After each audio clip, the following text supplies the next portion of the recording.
Assalamualaikum. Halo teman-teman semuanya.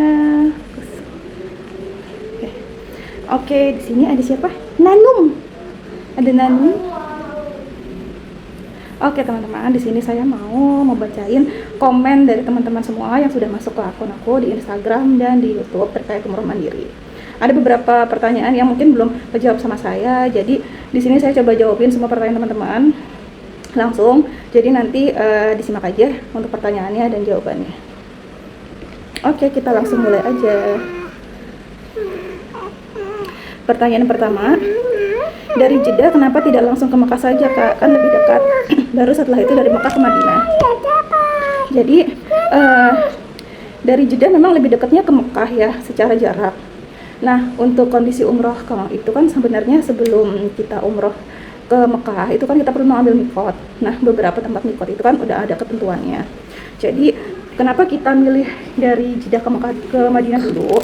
Karena kemarin tuh kita kan ngambil tiket pesawat tuh transit dari Jakarta ke Singapura dulu, dari Singapura baru ke Jeddah. Nah, jadi dengan pertimbangan seperti itu kayaknya kalau kita ada transit dulu terus kita harus ambil mikotnya pun kalau di pesawat spot itu kan tidak ada pengumuman ya. Jadinya aku milih buat ke Madinah dulu aja. Jadi nanti persiapan Mekah untuk umrohnya bisa ngambil mikot dari Bir Ali di Madinah seperti itu. Jadi lebih secara persiapan itu lebih matang aja kalau misalkan nanti ambil mikotnya di Madinah. Terus selanjutnya, Assalamualaikum kakak, kira-kira berapa budget PP semuanya kakak? Waalaikumsalam. Untuk budgetnya itu kan kita berangkat berempat, 2 dewasa dan 2 anak-anak, satu umur 2 tahun, satu umur 5 tahun. Itu kalau kita total seperti yang ada di video yang sudah beredar sebelumnya, itu untuk total keseluruhan ada di 60 jutaan untuk kita berempat. Nah, untuk pesawatnya sendiri kita berempat itu PP itu di angka 30 jutaan PP untuk berempat. Dalam umroh mandiri dari kota Mekah atau Madinah, di masing-masing kota harap ada pemandunya. Oke, jadi kemarin kita memang tidak memakai tour guide selama umroh dan kita juga tidak memakai mutawif karena kita kan sebelumnya sudah pernah umroh lewat travel ya. Jadi kita sudah punya mappingan nih, kira-kira kita rutenya dari mana mau kemana, terus apa aja kegiatannya, kayak gitu kan, bagaimana tata cara umrohnya itu semua kita sudah pelajarin. Jadi pada saat umroh kita tidak ada tour guide dan kita tidak menyewa mutawif selama di sana. Jadi semuanya kita pelajari dulu dari awal, dari sebelum keberangkatan, tentang tata cara umroh, apa saja yang harus dilakukan dan bagaimana persiapannya. Sebenarnya teman-teman yang mau umroh dan ngerasa masih kayak ragu buat melakukan tata caranya, bisa kok sewa mutawif. Ada beberapa mutawif yang standby di sana ya, nanti bisa pakai jasanya kayak gitu. Next pertanyaannya. Oke, di Mekah sama Madinah hotel apa Kak? Oke, jadi selama di Mekah itu kita nyari hotel yang masih masuk ke budget kita ya. Jadi kemarin kan karena kita umrah mandiri juga umrah yang dadakan dengan tanpa persiapan budget yang lumayan besar. Jadi kita mencoba nyari hotel-hotel yang masih harganya terjangkau. Nah, sedangkan hotel-hotel yang harga terjangkau itu kan kebanyakan jaraknya jauh tuh dari masjid. Jadi kemarin tuh kita nyari hotel yang harganya masih murah tapi nggak terlalu jauh jarak masjidnya. Nah, itu kemarin kita di Mekah nginepnya di hotel Elaf Ajiat. Nah, kondisi hotelnya memang kalau misalkan teman-teman yang pernah umroh dan pernah nginep di sana, emang agak nanjak tuh hotelnya. Jadi dari Hotel Makarim itu lebih nanjak lagi, nanti agak nanjak sama tuh nanti di belakang Hotel Makarim situ tuh ada jalan yang masuk ke Elaf Ajiat. Nah, tapi memang walaupun manjat kayak gitu, mereka menyediakan kayak shuttle gitu buat naik turun jamaah. Jadi biar kita jalannya nggak terlalu capek. Nah, sedangkan untuk di Madinah kita nginepnya tuh di Hotel Hotel Emar. Itu saya lupa deh namanya, hotel lengkapnya itu hotel apa gitu. Namanya sih Hotel Emar, seingat saya. Emar Taiba Hotel selama di Madinah. Oke, nextnya gimana caranya umroh mandiri? Nah, ini banyak banget sih pertanyaan teman-teman yang masuk terutama di Instagram ya terkait bagaimana sih caranya umroh mandiri. Jadi kalau teman-teman mau umroh mandiri itu caranya pertama yang pasti harus booking tiket pesawat. pastiin sebelum teman-teman booking tiket pesawat, cari-cari tiket pesawat yang harus teman-teman miliki pertama adalah paspor. Nah ini penting banget. Jadi kadang kita udah sibuk-sibuk nyari tiket pesawat, ternyata kita belum punya paspor. Nah itu tuh fatal ya. Jadi yang harus dokumen pertama yang harus disiapkan itu paspor.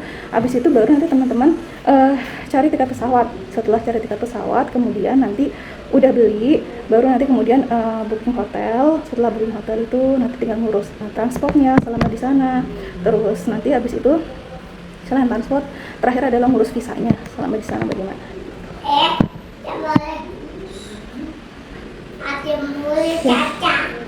Bantuin Mbak, 1 cara pesan taksi dari Jeddah ke Madinah, 2 pesan hotel di Madinah dan di Mekah. Oke, jadi ini kemarin saya itu cara pesan taksi dari Jeddah ke Madinah. Nah dari Jeddah ke Madinah ini kan karena transport, karena dia itu antar kota ya. Nah ini adalah salah satu dokumen yang juga dibutuhkan pada saat pengurusan visa.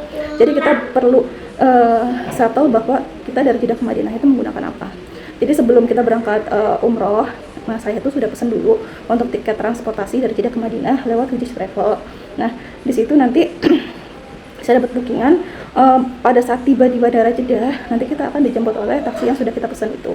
Nah tapi kalau selama di sana, misalkan teman-teman mau jalan-jalan dari tempat dari hotel, mau cari makan atau mau cari berkunjung ke tempat wisata yang lain, itu bisa pakai taksi lokal sana namanya Karim. Itu juga mudah kok penggunaannya, sama seperti kita naik Gojek atau naik Gokar di sini gitu. 2, pesan hotel di Madinah dan di Mekah. Oke, jadi selama kemarin di Madinah sama di Mekah itu saya tuh pesan hotelnya lewat aplikasi online seperti kayak Agoda, Booking.com seperti itu ya. Itu gampang kok pesannya. Oke. Assalamualaikum, mau tanya untuk pesan travel ke Madinah dari bandara, itu pesannya pas di sanakah, biayanya berapa?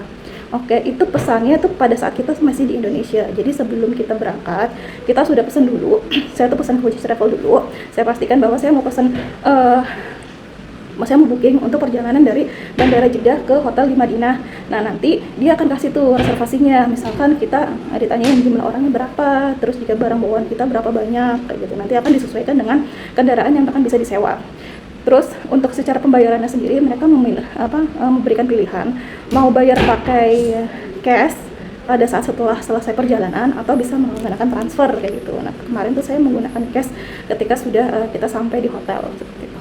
Oh ya, ini salah satu tips sekali ya dari saya. Misalkan di sana itu kan kayaknya tipikalnya itu kita memberikan tips ya, uang tips kepada driver atau kepada petugas hotel kayak gitu. Nah ini pada saat kita membayar taksi, bookingan yang tadi itu untuk dari perjalanan Jeddah ke Madinah kan sudah nih kita bayar tarifnya berapa kayak gitu. Nanti jangan lupa dilebihin mungkin 10 real, 20 real kayak gitu buat tips untuk supir. Izin bertanya Mbak, lama perjalanan naik taksi dari Bandara Jeddah ke Madinah berapa jam ya Mbak? Oke, kemarin itu kita sekitar berapa jam ya? 4 jam atau 4 jam 5 jam apa ya kemarin? Soalnya kita kemarin tuh dari Bandara Jeddah itu sekitar jam 11 malam. Terus sampai sana itu sekitar jam 3 malam. Pertanyaan selanjutnya, maaf mau nanya, BTW ini kan naik SQ bundling Scoot. Saat di Scoot mealsnya udah otomatis dapat atau pesan sendiri terpisah? Soalnya di beberapa OTA untuk SQ bundling Scoot ke Jeddah di Scootnya nggak tertera input meals. Mohon infonya Kak, terima kasih. Oke, jadi kemarin itu naik SQ emang bundling Scoot. Jadi kita dari Jakarta ke Singapura itu naik SQ. Terus dari SQ-nya dari Singapura ke Jeddah kita naik Scoot. Nah di Scoot ini kita sudah dapat makan. Jadi kemarin tuh saya udah termasuk dapat makan, dapat cemilan juga, snack dapat, terus dapat selimut juga, udah termasuk ya. Tapi saya nggak tahu nih kalau misalkan naik Scoot itu dari Jakarta ke Singapura ke Jeddah dapat atau enggak, itu saya kurang tahu. Kemarin sih saya dapat karena saya pas bookingnya itu lewat Singapore Airlines.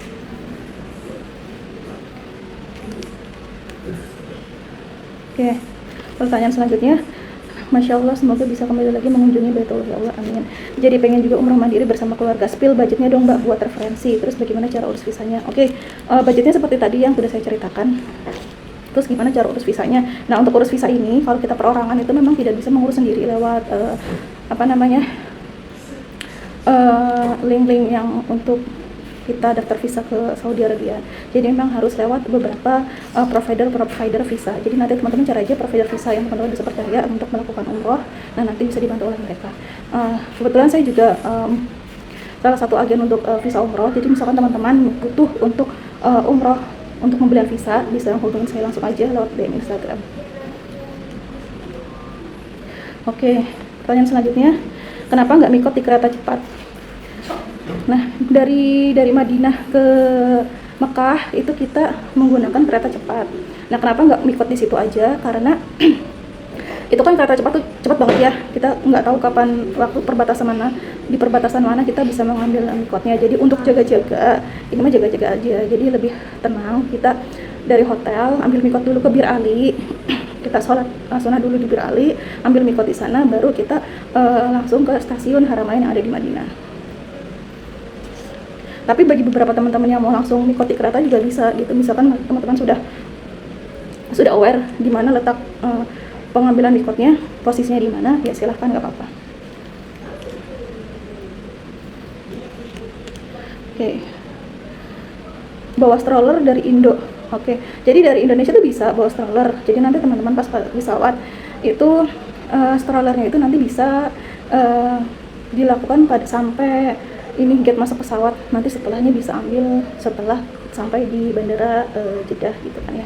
Nah, untuk lokasi pengambilan stroller sendiri ini pas saat tiba di Jeddah, ini aku kemarin punya pengalaman, saya tuh nunggu stroller tuh lama banget di roll yang nunggu koper itu nungguin situ lama banget kok, stroller saya nggak muncul-muncul, koper saya semuanya sudah ada, tapi strollernya masih belum muncul-muncul. Ternyata setelah saya nunggu sekian lama di sana nggak muncul-muncul, saya coba tanya ke beberapa orang yang bawa kursi roda, kok kalian bisa dapat kursi rodanya, itu dari mana, kayak gitu. Jadi misalkan teman-teman ada kebingungan atau apa, coba tanya aja sama beberapa orang jemaah yang ada di sana. Kan kebanyakan juga orang Indonesia kan banyak ya yang ke Saudi, jadi coba beranikan diri aja nanya ke mereka gitu. Misalkan teman-teman nggak bisa bahasa Arab, nanya ke petugasnya, ya nanya ke mereka aja yang lebih paham kayak gitu kan. Terus saya ditunjukin, oh untuk kursi roda, untuk stroller di arah sebelah sana kayak gitu. Nah, ternyata setelah saya kunjungin area tersebut, stroller saya sudah ada di situ, mungkin sudah agak lama ya, jadi itu kayak mungkin ketendang-tendang gitu posisinya. Oke. Wajib suntik polio dan meningitis nggak sih, Kak? Oke, untuk suntik polio sama meningitis itu wajib ya. Oke, pertanyaan selanjutnya.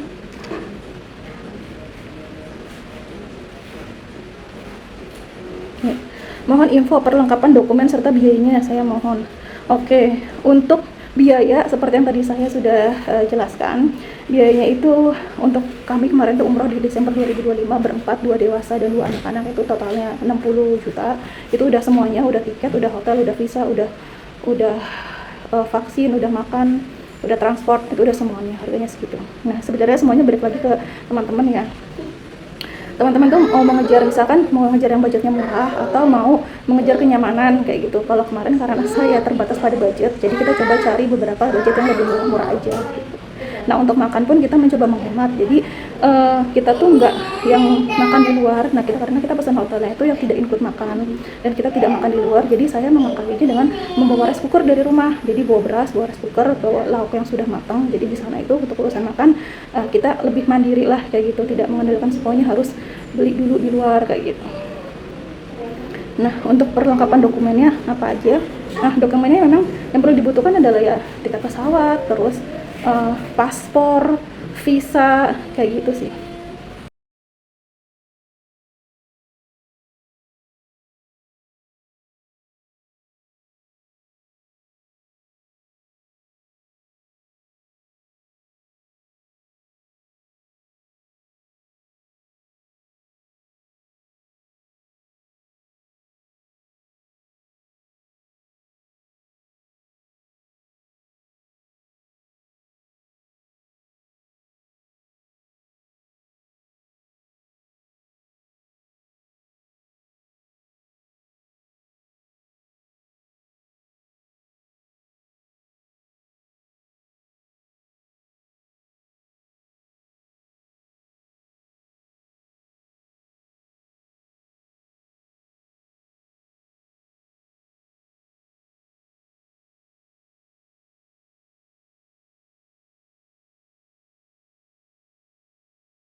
Oke, nah untuk umrohnya sendiri, prosedur umrohnya sendiri sama ya.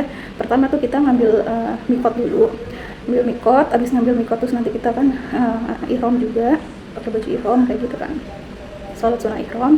Habis itu nanti kita ke Masjidil Haram untuk melakukan tawaf. Habis tawaf terus sa'i, terus sudah kan tahallul kayak gitu.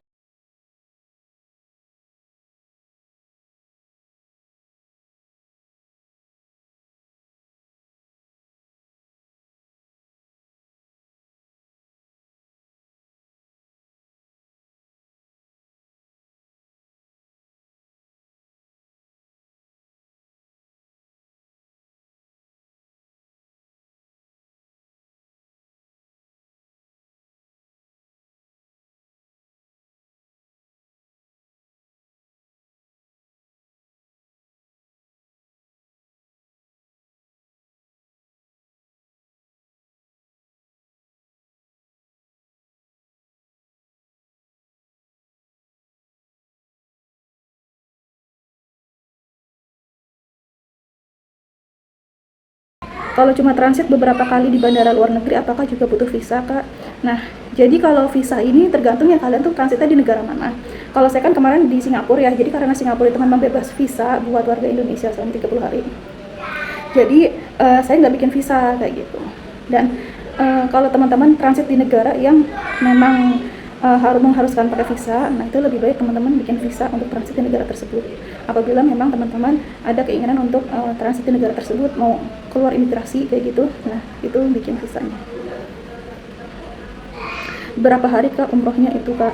Jadi kemarin itu tanggal 2 sampai tanggal 11 Desember.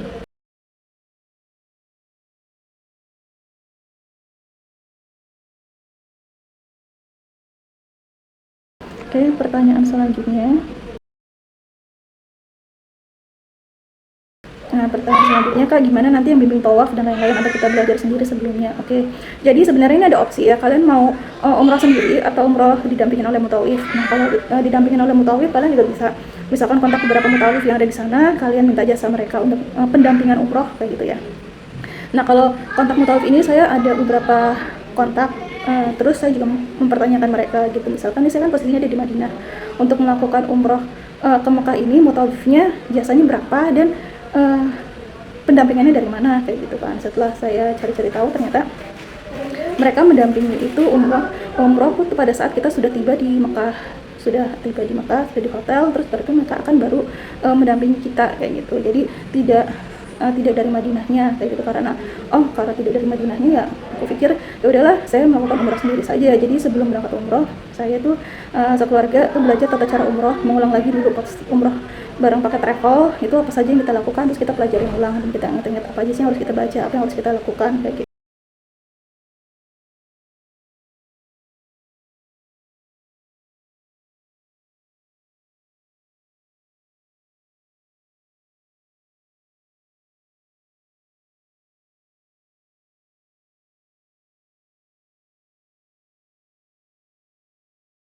Mendingan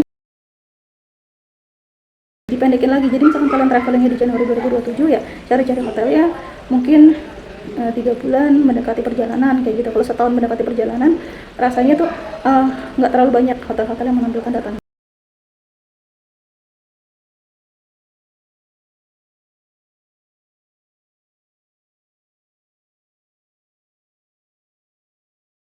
Pertanyaan selanjutnya, mohon infonya perlengkapan dokumen serta biayanya.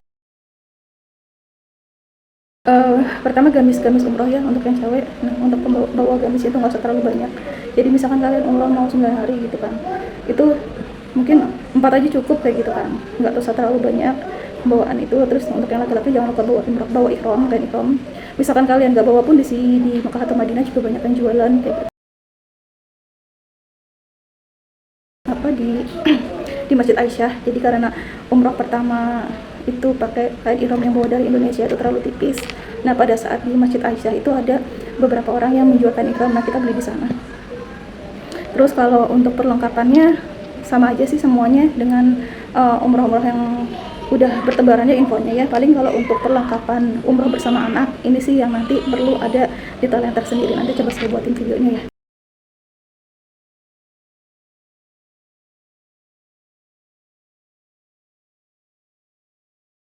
Oke, sekian aja dari saya. Assalamualaikum warahmatullahi wabarakatuh.